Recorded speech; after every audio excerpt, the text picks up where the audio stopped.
everyone to Pommy in Oz. Hope we're all doing really well. If you're new around here, make sure you hit that like button, hit that subscribe. It really helps the channel out. And we're absolutely ploughing through the subs. So I can't thank you enough for the support. You're all legends in my book. And what we're doing today is we're going to, firstly, make an announcement. The Friday night, we'll do a wee bit of a live for the members. I thought we'll do and watch the game and do a little bit of a giveaway.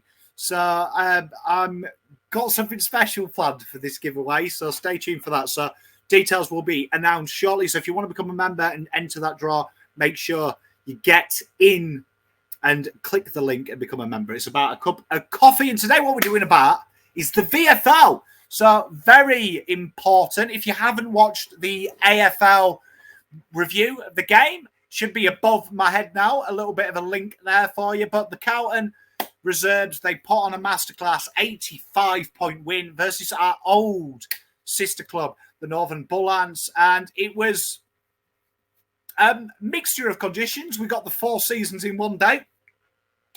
And the boys really did come out of the blocks firing. And what was really poignant in this game for me was watching how connected the backline was to the midfield. And this is something that we've been talking about in the seniors. It either gets way too defensive and too condensed in that defensive half, and the cohesion isn't there, so we get this really lethargic ball movement, or it's too far apart and we get that really long ball movement, which is just then coming straight back in. And they got that really, really well, particularly players like Sam Durdin. I thought Sam Durdin really got his priorities straight and he really understood his role in this one, and he nailed his execution. I thought he was really hard to beat one-on-one, but look to give it off to the better losers like Lochie Cowan and co to really get that extraction out of rebound 50 and give us a little bit of impetus on that counter-defensive, which I think is what Voss is trying to build in that back half. I know a lot of people have talked about it's slow and it's lethargic. I think that really comes from the fact that the mid isn't running hard enough, and we've seen it in the seniors and we've definitely seen it in the VFL at times. And I thought the boys approached the wet weather conditions a little bit differently to what's normal. We saw that in the seniors as well against Hawthorn. They really did trust their handball execution. They didn't look to kick for territory, which is the common method in there. And that really, really cheered me up, because what it does is it works twofold. One, I think it masks our lack of foot pace. I really do. I'm not a big believer in speed as just the je ne sais quoi of the type football. I believe that you can fabricate that with the speed of the ball. And that's what the boys did. And it's amazing how it makes players look a lot quicker. But also it acts, when they're running like that, they're almost running in like a wall. So if they do lose possession of the ball with an entry inside 50, your defense is already set up to stop that counter punch. And that was really poignant. But it also adds another layer that when they're going shorter and they're looking, it suddenly creates better entries and different entries. And with the VFL is a really good example of that, because I wouldn't say that on the foot, I would say it's probably our weakest area in the VFL, because we don't have them traditional tolls or that experienced tolls. They're wet behind the ears, the tolls that are there. And it helps them out and it creates them better avenues to go. And it also brings the smalls in. And that's my big issue. Sometimes these long punts, the smalls are having to run 30 metres in the system they're doing to get there. When it's short and sharp and it's all running in a model, they're already at the fall of the ball. And because they're different angles as well at the entries, they're more poignant and deeper. So the smalls suddenly come in. So I was really impressed with that. The Blues were never really troubled. They hit the lead very early on, and they kept the Bullants goalless in the second and really ran away with it. Kept them to 1-2 in the fourth as they really put on the numbers. Bit sloppy with the finishing in the fourth, but they were very, very solid. Very, very solid. And albeit they're not a good side, the Bullants, with all due respect. So it was a good game, and we'll get on to the players. Paddy Dow, 17 kicks, 12 handballs, 4 tackles, 4 marks, 8 clearances, 3 goals. 9 inside 50s, 2 rebound 50s, went off with what suspected a concussion, could be a broken nose, but he was terribly brave in that. 9 out of 10. He was perfect. Probably harsh not to give him a 10. Probably was a 10, but he was sensational, to be fair. This suits him. And looking at how the seniors play, that really does suit him as well, because his kicks were genuinely to hot zones off the back of the scoring chain, which is, in my opinion, where you really need him. You really want him there. You want him at the end of it, because I think what people don't talk about Paddy Dow. People say that he's not penetrating, but there was that wonderful 55-meter on an angle kick where he hit Lemmy, which was superb. He's got that penetration. I think the thing with people see is, and this is my fear with Binns, right? He puts it into the hot zone, and it's either going to be marked or brought to ground. And he needs players like Geelong have, like Stengel and Close and Mears, who are going to be at the fall of the ball and go, right, okay, we're going to create a stoppage at worst from this situation. And I think that's where people come into it and go, he's not there. And I think that's probably what maybe gets him not favoured in there, because he's playing them high-risk kicks. And when you look at what the midfield are doing at Cowan, when they're meant to be doing their job properly over, we've seen the last 2 games, they're little conduits in the link. They're looking to retain possession, and then certain players have got them, like Cherrett and Walsh are the guys who will be traditionally on the end of that chain. But I will say this about him. He's really worked on his defensive craft, and you look at the position at the moment, Cripps is a non-negotiable, right? Walsh and Cherrett, non-negotiables. Albeit Walsh's role in the last 2 weeks has been high half forward and the wing, which, acceptably, I don't think there's anyone there who would say Dow has the running capacity to play wing. No one in the world would say that. Even Dow wouldn't say that. It's a tough role to do. Few players have that running capacity. But I would say that Kennedy and Hewitt, I only think one of them can play, because then it becomes too defensive. And what you look, when Carlton have been really good in them 8 and 2 weeks and really good in the last 2 weeks, is one of them stays at the back of that stoppage chain. So after the ball's extracted last year, Hewitt generally was that one extra behind the ball, just playing in front of the midfield in case they went through the corridor and his job was expected to tackle. Kennedy does that. He does it a little bit differently because he has a bit of dynamicness. Would be interesting if they would play him in this role, because they genuinely do have that role in the Magoos, right? So you've got the players that are doing that. Would be interesting to switch him into that role for a couple of weeks just to see how it would go, because at the moment he is really auditioning for that Cherrett Cripps role, and we know he's not getting into the seniors for that. And I understand the argument. And then are you going to change your tactics for a guy that, in all honesty, you don't know if he's going to be best 22? So that'd be a huge risk. We're not talking about pick 1 in this year's draft. We're talking about pick 3 from a draft when Kylie Minogue was still selling records.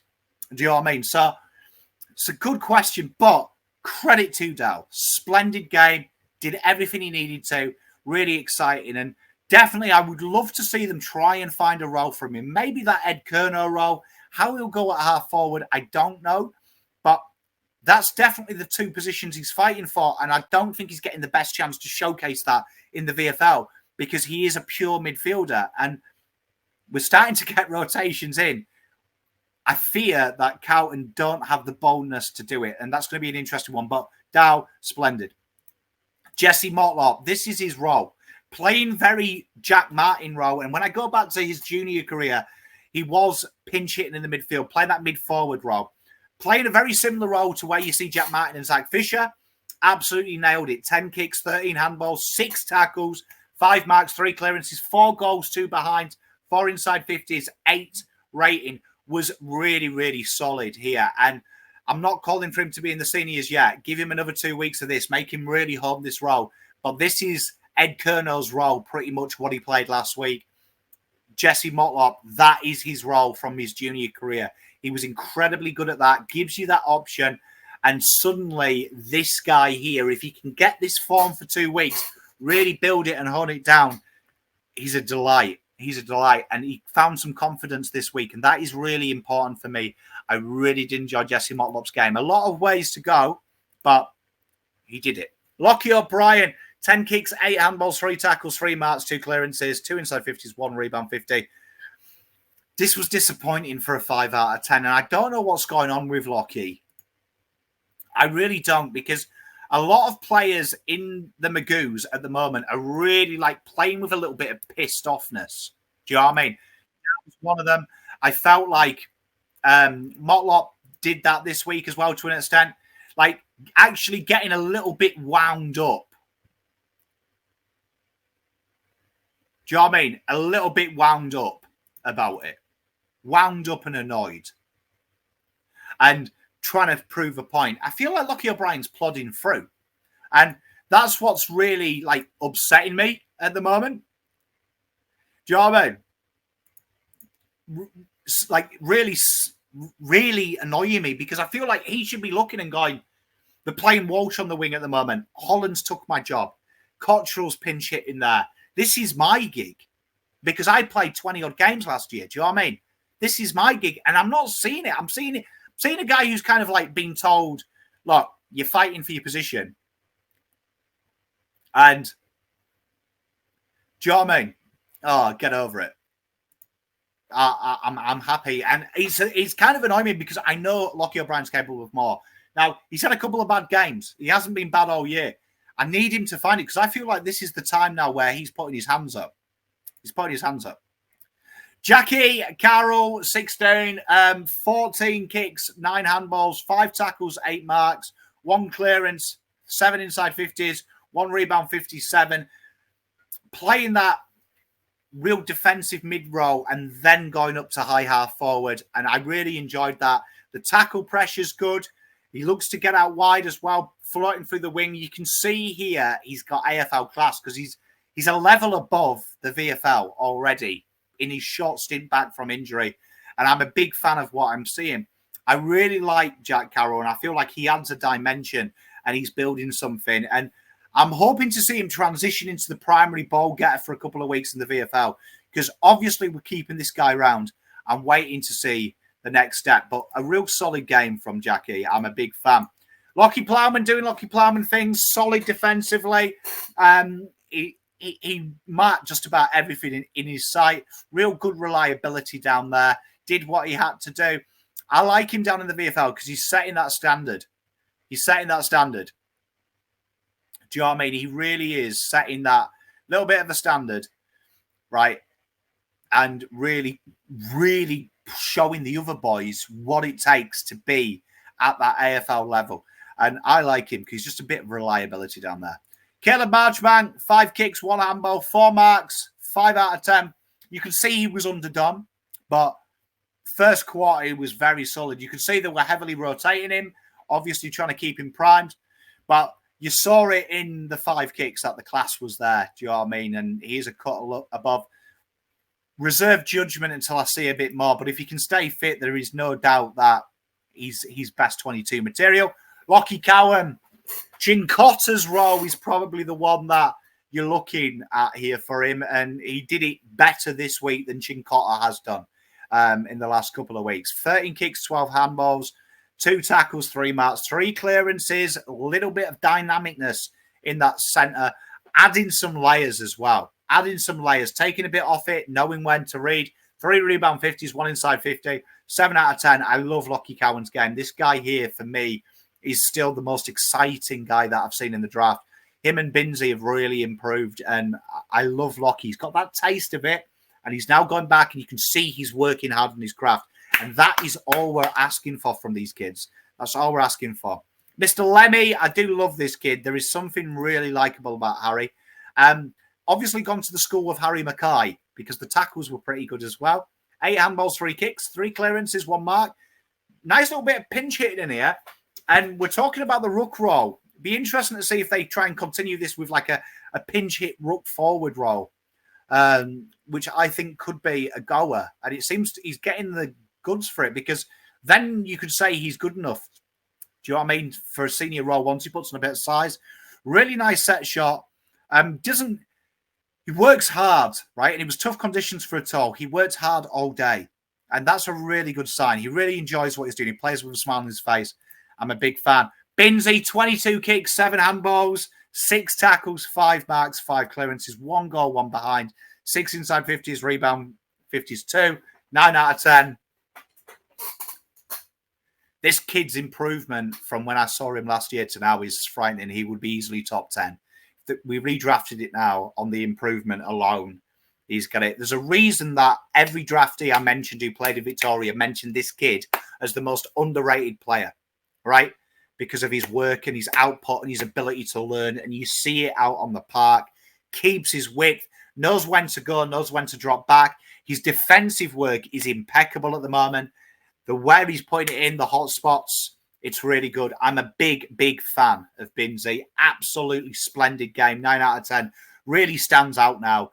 And the way he carries himself is very AFL player. You know he's a cut above the rest of what he's playing with. And it's the maturity I'm seeing in him of calling players for the kick. You see that quite a bit like Wheaterin does. Goes, get a bit forward and I'll hit you. I'm just loving the development in his game, and I'm a real big fan. I reckon the debut's the Eagles, to be honest. And I can't wait to see it. But real strong output. Sam Durdin, this is a guy that annoys me because if he can stay fit for 22 games, we're quids in because you just know what he's going to get. He's reliable. 2 marks, 3 tackles, never got beaten, pushed his guy all day off the ball. 6 out of 10. Wasn't a spectacular game, but it was a game where he said, look, I'm a cut above you guys. And you can see he's still finding the fitness, but I enjoyed his game. And Hudson O'Keefe, the hook dog. I love this guy's game. 2 kicks, 5 handballs, 7 tackles, 2 marks, 2 clearances, 20 hit outs, 7 rating. Was battling all day. That ruck work is really solid, but I love the work he does around the ground defensively. And I think that's an untapped potential tracking back after the stoppages, and he does this so well. I really like Hudson O'Keefe. And it's not a blessing Murkoff is out for the year at all. I'm not saying that, but it kind of is that Hudson's now going to have to step up and be that primary ruckman, where they've put so much time into Murkoff, and I've enjoyed his development. Hudson's definitely got a quicker chance of playing AFL football because it's been his job since he was like 6 years old. So I am really enjoying Hudson's development. I enjoy his defensive craft. I enjoy the fact now he's starting to get a bit bullish and throw people around. Real solid game from Hudson O'Keefe, and one to watch as it gets a little bit tougher in the run home to finals. That is the review. Let me know who was your standouts. Look after yourself. We're going to be here Wednesday. We've changed the day. Not tonight, tomorrow for teams. So we've got a full selection of teams and we know what the injuries are. Full house as well of hosts. So look out for that. Much love. Make sure you like and subscribe. Peace.